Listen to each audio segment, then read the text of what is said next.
శ్రీ మహాగణాధిపతయే నమః, శ్రీమాతరే నమః. మాచిరాజు భక్తి ప్రేక్షకులందరికీ నమస్కారం. ఈనాటి దినఫలం కార్యక్రమంలో ముందుగా నేటి పంచాంగ వివరాలు పరిశీలిద్దాం.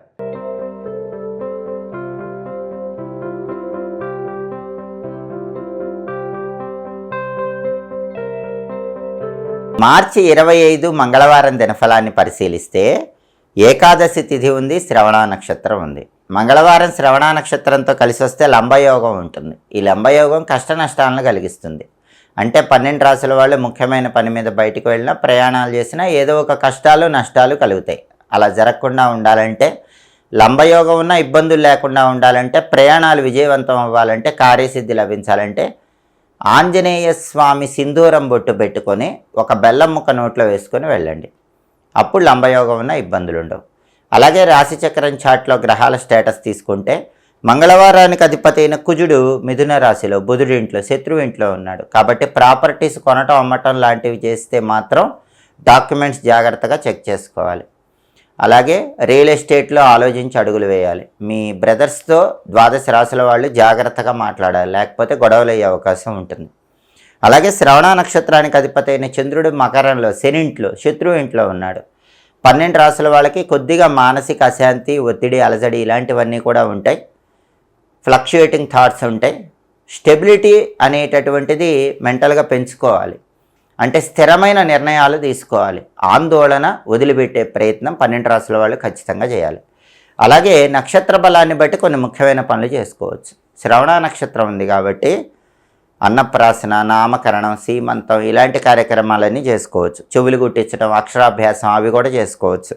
అలాగే కొత్త విద్యలు నేర్చుకోవటానికి చేసే ప్రయత్నాలకు కూడా ఈ శ్రవణ నక్షత్రం మంచిది. అలాగే కంప్యూటర్ కోచింగులు స్వీకరించడానికి ఈ నక్షత్రం మంచిది. అలాగే నూతన వస్త్రాలు, ఆభరణాలు ధరించడానికి శ్రవణ మంచిది. అయితే మంగళవారం కొత్త వస్త్రాలు ధరించరు. బాగా అత్యవసరమైతే శ్రవణ నక్షత్రం ఉంది కాబట్టి ధరించుకోవచ్చు. అలాగే భూములు, గృహాలకు సంబంధించినటువంటి వ్యవహారాల్లో మాత్రం చాలా జాగ్రత్తగా ఉండాలి. శ్రవణ నక్షత్రం డాక్యుమెంటేషన్కి మంచి నక్షత్రం అయినా కూడా వారాధిపతి శత్రువు ఇంట్లో ఉన్నాడు కాబట్టి డాక్యుమెంటేషన్ విషయంలో చాలా జాగ్రత్తగా చూసుకోవాలి. అలాగే మంత్ర విద్యలు గురువుల దగ్గర నేర్చుకోవటానికి కూడా శ్రవణ నక్షత్రం అనుకూలిస్తుంది. నక్షత్ర బలాన్ని బట్టి ముఖ్యమైన పనులు చేసుకోవచ్చు. అలాగే ఈనాటి దినఫలం కార్యక్రమంలో ద్వాదశ రాశుల వాళ్ళ రాశి ఫలితాలు ఏ విధంగా ఉన్నాయో ఇప్పుడు మనం పరిశీలిద్దాం. ముందుగా మేషరాశి.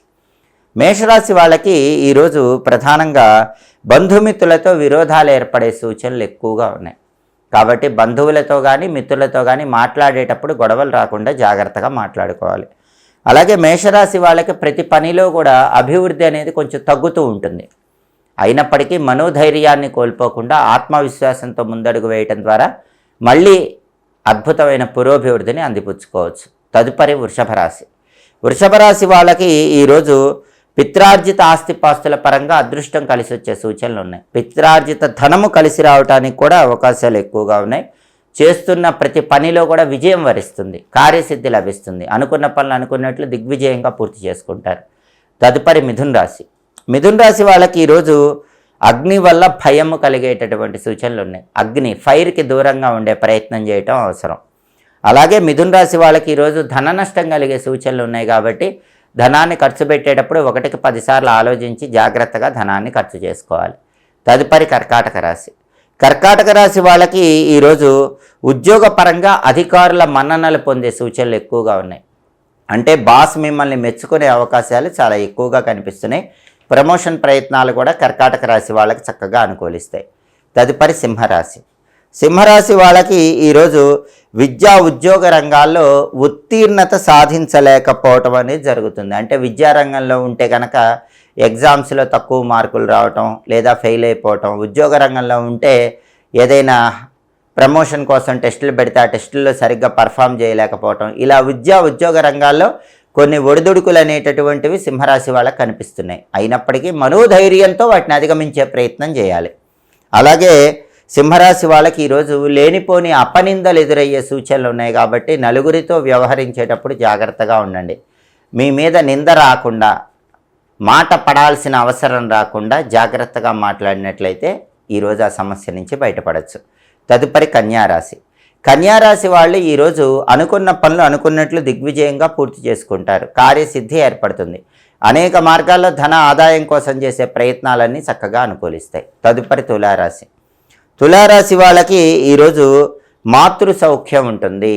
అంటే తల్లిగారి పరంగా మంచి ప్రయోజనాలు చేకూరుతాయి. అంటే తల్లి తరపు ఆస్తులకు మీరు ప్రయత్నం చేసినట్లయితే ఆ ఆస్తుల వ్యవహారాల్లో మీకు అనుకూలత ఏర్పడుతుంది. లేదా తల్లి తరపు బంధువుల వల్ల మంచి ప్రయోజనాలు చేకూరుతాయి. తల్లిగారి ఆరోగ్యపరమైన సమస్యలు తొలగిపోతాయి. ఏదో ఒక రకంగా మాతృ సౌఖ్యం ఉంటుంది. అలాగే ప్రతి పనిలో సుఖము, శాంతి, సంతోషము కలిగే సూచనలు తులారాశి వాళ్ళకు ఉన్నాయి. తదుపరి వృశ్చిక రాశి. వృశ్చిక రాశి వాళ్ళకి ఈరోజు ప్రధానంగా కుటుంబ సమస్యలన్నీ కూడా తొలగిపోతాయి. ఇంట్లో ఎలాంటి సమస్యలు ఉన్నా సరే చక్కటి పరిష్కార మార్గాలు కనిపించటం వల్ల ఆ సమస్యల నుంచి వృశ్చిక రాశి వాళ్ళు బయటపడగలుగుతారు. కుటుంబ జీవితం ఆనందదాయకంగా ఉంటుంది. తదుపరి ధనుస్సు రాశి. ధనుస్సు రాశి వాళ్ళకి ఈరోజు ప్రధానంగా నూతన వ్యాపార ప్రాప్తి యోగం బలంగా ఉంది. అంటే కొత్తగా వ్యాపారాలు ప్రారంభించాలంటే ధనుసు రాశి వాళ్ళకి ఈరోజు అద్భుతమైన బలం కనిపిస్తుంది. అలాగే బంధుమిత్రులను కలుసుకుంటారు. వాళ్ళతో ఉల్లాసంగా, ఉత్సాహంగా కాలాన్ని గడుపుతూ ఉంటారు. వాళ్ళ వల్ల మంచి ప్రయోజనాలు అందిపుచ్చుకోగలుగుతారు. తదుపరి మకర రాశి. మకర రాశి వాళ్ళకి ఈరోజు బంధుమిత్రుల వల్ల ధన నష్టం కలిగే సూచనలు ఎక్కువగా ఉన్నాయి. కాబట్టి బంధువులతో కానీ మిత్రులతో కానీ వ్యవహరించేటప్పుడు మకర రాశి వాళ్ళు ఈరోజు చాలా జాగ్రత్తగా ఉండాలి. బంధువుల కోసం కానీ మిత్రుల కోసం కానీ డబ్బు ఎక్కువ ఖర్చు చేయకండి. ఎందుకంటే వృధా ఖర్చు అనేటటువంటిది పెరిగిపోయే అవకాశాలు ఈరోజు చాలా ఎక్కువగా మకర రాశి వాళ్ళకి కనిపిస్తున్నాయి. తదుపరి కుంభరాశి.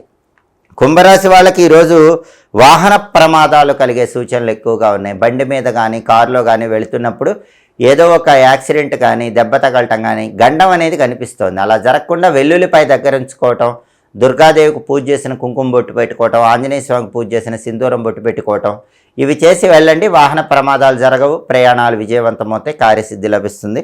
అలాగే ఈరోజు ధన నష్టం కలిగే సూచనలు కూడా కుంభరాశి వాళ్ళకి కనిపిస్తున్నాయి. కాబట్టి ధనాన్ని ఖర్చు పెట్టేటప్పుడు 1కి 10 సార్లు ఆలోచించి జాగ్రత్తగా ధనాన్ని ఖర్చు చేసుకోవాలి. తదుపరి మీనరాశి.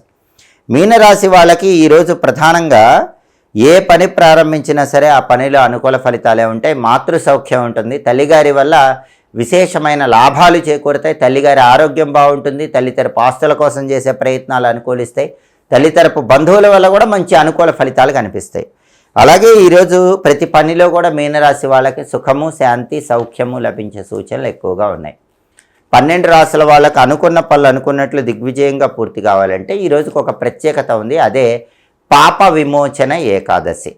ఈ పాప విమోచన ఏకాదశి సందర్భంగా విష్ణుమూర్తి అనుగ్రహం కలిగి విద్యా, ఉద్యోగ, వ్యాపార రంగాల్లో విశేషంగా రాణించాలంటే ఓం నమో భగవతే విష్ణవే ఈ మంత్రం 21 సార్లు చదువుకోవాలి. ఓం నమో భగవతే విష్ణవే ఈ మంత్రం 21 సార్లు చదివి పని మీద బయటికి వెళ్ళాలి. అప్పుడు వృత్తి, ఉద్యోగ, వ్యాపార రంగాల్లో విశేషమైన పురోభివృద్ధి ఉంటుంది. అనుకున్న పనులు అనుకున్నట్లు పూర్తి చేసుకోవచ్చు. అలాగే మంగళవారం కాబట్టి ఉదయం 6 నుంచి 7 మధ్యలో, మధ్యాహ్నం 1 నుంచి 2 మధ్యలో, రాత్రి 8 నుంచి 9 మధ్యలో కుజహోర ఉంటుంది. కుజహోర ఉన్న సమయంలో అప్పులు తీరిస్తే చాలా మంచిది. మళ్ళీ అప్పు చేయాల్సిన అవసరం రాదు. అలాగే ఎలక్ట్రికల్ వర్కులు ఏవైనా సరే కుజహోరలో చేసుకుంటే చాలా మంచిది. అలాగే gas stove, mixie, fridge, grinder ఇలాంటి వాటిని మొదటిసారి ఉపయోగించడానికి కూడా కుజహోర చాలా మంచిది. కుజహోరలో లాయర్లను కలుసుకొని కోర్టు వ్యవహారాలు ఏవైనా సరే నిర్వహించుకోవచ్చు. అలా నిర్వహించుకున్నట్లయితే ఉత్తమ ఫలితాలు కలుగుతాయి. సర్జరీలు చేయాలన్నా చేయించుకోవాలన్నా కుజహోర చాలా మంచిది. హోరాకాలాన్ని బట్టి పనులు చేసుకుంటే విశేషమైన శుభ ఫలితాలు సిద్ధింపజేసుకోవచ్చు. ఇవి ఈనాటి దినఫలం కార్యక్రమంలో ముఖ్యమైన అంశాలు. మళ్ళీ తదుపరి దినఫలం కార్యక్రమంలో తిరిగి కలుసుకుందాం. ప్రతిరోజు కూడా 12 రాశుల వాళ్ళు రాశి ఫలితాలు తెలుసుకోవాలనుకుంటున్నారా? నక్షత్రం బట్టి ఏ పనులు చేస్తే శుభ ఫలితాలు కలుగుతాయో తెలుసుకోవాలనుకుంటున్నారా? యోగాన్ని బట్టి ఎప్పుడు ప్రయాణం చేయాలో, ఎప్పుడు ప్రయాణం చేయకూడదో, ఒకవేళ ప్రయాణం చేస్తే ఎలాంటి పరిహారం పాటించి ప్రయాణం చేయాలో తెలుసుకోవాలనుకుంటున్నారా? హోరాకాలాన్ని బట్టి ఏం చేస్తే అదృష్టం కలిసి వస్తుందో అనే విషయం తెలుసుకోవాలనుకుంటున్నారా? ఈ విశేషాంశాలన్నీ తెలియజేయటమే దినఫలంలో ఉన్న అంతరార్థం. ఎప్పటికప్పుడు మా వీడియోస్ మీకు నచ్చినట్లయితే మా ఛానల్ను లైక్ చేయండి, మా ఛానల్ని సబ్స్క్రైబ్ చేసుకోండి, మా ఛానల్ని 10 మంది మిత్రులకు షేర్ చేయండి. పక్కనున్న బెల్ సింబల్ నొక్కటం మాత్రం మర్చిపోకండి. సర్వే జనాః సుఖినో భవంతు. స్వస్తి.